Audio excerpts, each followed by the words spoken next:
भैया हम गीतकार शक्ति श्रिया आप सब भोजपुरी श्रोतागढ़ के प्रणाम करतनी। तो फिर एगो रोमांटिक सॉन्ग लेके आइल बानी हम प्रमोद प्रेमी जी की ट्रैक पर लयल है बथे कमरिया। तो उम्मीद में पूरा विश्वास बा कि ये सॉन्ग आप लोग के बहुत पसंद आई।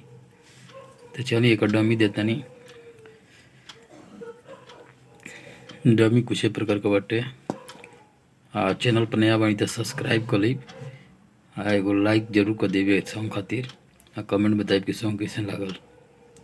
चलिए शुरू करते हैं जा।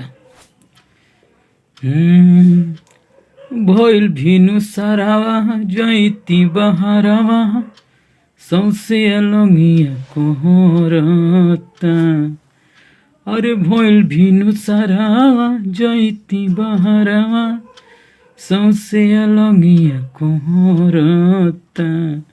आ सझावे कला गोल कोई दिहल बिहानावा तब नहीं मनवा भरता।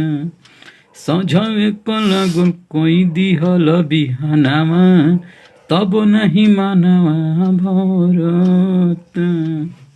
तो ये रहा मुखड़ा। उम्मीद बा आप लोग के पसंद आएली। चलिए एक अंतरा सुनाते नहीं। पहला अंतरा कुछ ए प्रकार के बटे। तो एक पहला अंतरा कुछ ए प्रकार के बटे।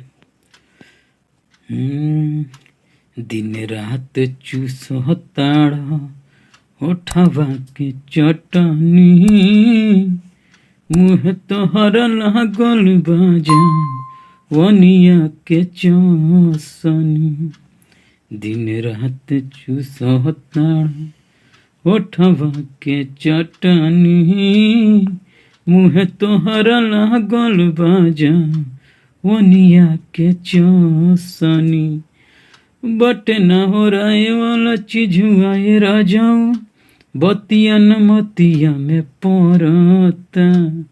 बटे न हो राय वाला चीज आए राजाऊ बतिया न मतिया में पड़ता। सझावे कला गोल कोई दिहला बिहानावा तब नहीं मनवा भरता। तो चलिए एक दूसरा डमी देता नहीं।